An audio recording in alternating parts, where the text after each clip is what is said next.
केला बेचने वाली चुड़ैल।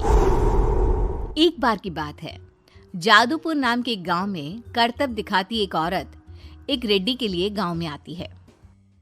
आइए आइए मेहरबान कदरदान, खाइए रोहड़ा के ताजे ताजे केले। कभी खाए नहीं होंगे ऐसे केले, पीले पीले केले खाइए।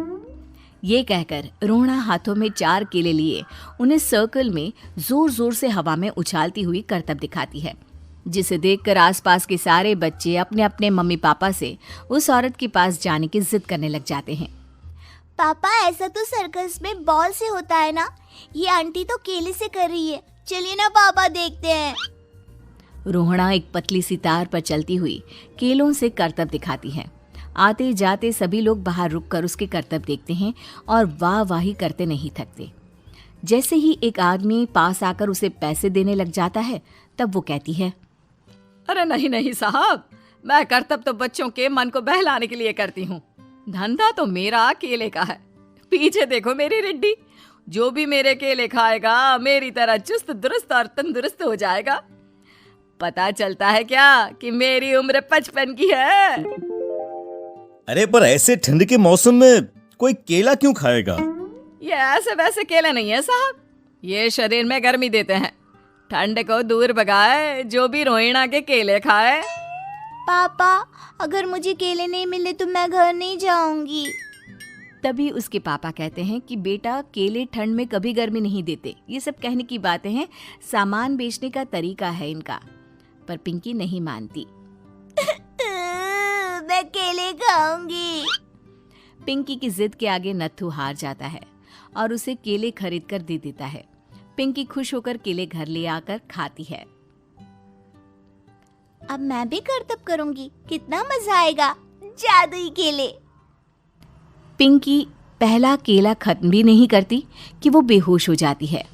दूसरे केले से एक काला धुआं आता है और रोहड़ा चुड़ैल बनकर बाहर निकल आती है। मेरे भूतिया केले बच्चे न खाए, ऐसा हो ही नहीं सकता। जादूपुर वालों, कब तक बचोगे? आ गई हूं मैं रोहड़ा, जिसका कोई नहीं कर सकता सामना। रोहड़ा पिंकी को गोद में उठाकर काले धुएं में कहीं गायब हो जाती है। शाम के वक्त नत्थू घर लौटता है और पिंकी को घर में ना पाकर उसकी माँ से कहता है,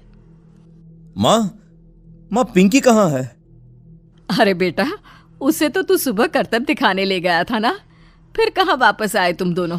मुझे लगा तू उसे अपने साथ मंडी ले गया होगा। हे भगवान, मेरी बच्ची कहाँ गई? मैं उसे घर ही तो छोड़कर गया था माँ। नत्थू गांव के घर कोने में अपनी बेटी को ढूंढता है, पर उसे वो कहीं नहीं मिलती। परेशान होकर आखिर रो रो कर नत्थू हिम्मत हार कर घर लौट आता है। अगली सुबह रोहड़ा फिर से करतब दिखाने आती है और इस बार पिंकी की तरह रोनी केले खरीद लेता है। 50 रुपए दिए थे पापा ने, सारे पैसों की मैंने केले खरीद लिए हैं।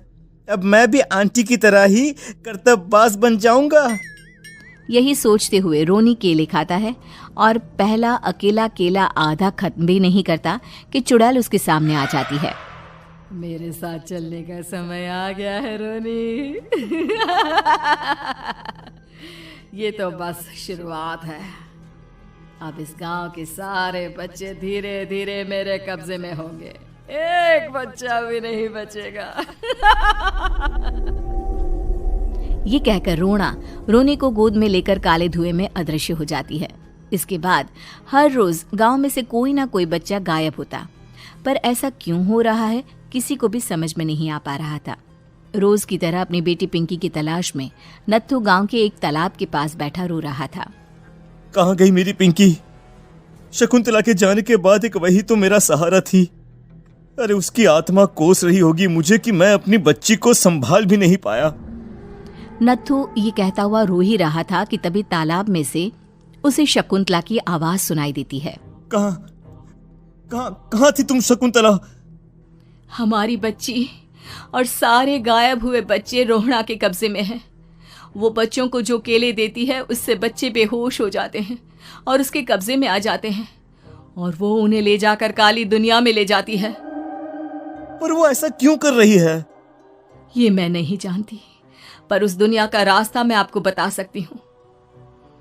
जहां ये नदी खत्म होती है वहां एक केले का पेड़ है, उसके नीचे एक दरवाजा है, वहीं से रास्ता जाता है उस दुनिया का। ये कहकर शकुंतला की आत्मा गायब हो जाती है। गांव के सभी लोग झुंड बनाकर उसी रास्ते से काली दुनिया में चले जाते हैं और वहां देखते हैं कि सारे बच्चे वहां काम कर रहे थे। पापा मुझे ले चलो यहाँ से। पापा पापा। सभी बच्चे अपने मम्मी पापा से लिपट जाते हैं। तो तुम लोग यहाँ तक आ गए? क्यों हमारे बच्चों को पकड़ लिया तूने? तुझे शिकार ही बनाना है तो ले, हम सब आ गए हैं, हमें खा ले। नहीं, मुझे बच्चे चाहिए। मेरे बच्चे के बदले तुम लोगों के बच्चे। क्या मतलब? मैं इसी गांव में रहने वाली एक औरत थी। केले की चोरी के इल्जाम में मेरे बेटे को गांव वालों ने इतना मारा कि वो मर गया। उसी दिन मैंने ठान लिया कि गांव वालों का भी वही हाल करूंगी।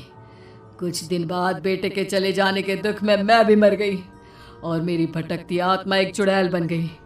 और फिर मैंने बदला लिया तुम सबके बच्चे छीनकर। बर्दाश्त नहीं कर पाए ना? सोचो मुझ पर क्या बीती होगी। हमें माफ कर दो रोना। पता नहीं ये किसकी गलती थी, पर हम सभी माफी मांगते हैं। हमारी खुशियां लौटा दो, तुम भी तो एक माँ हो। गांव वालों की बात सुनकर रोहना का मन पिघल जाता है और वो बच्चों को छोड़ देती है। उसके बाद काली दुनिया बच्चों के लिए जादुई दुनिया बन जाती है। अब कोई भी कभी भी वहां आ जा सकता था।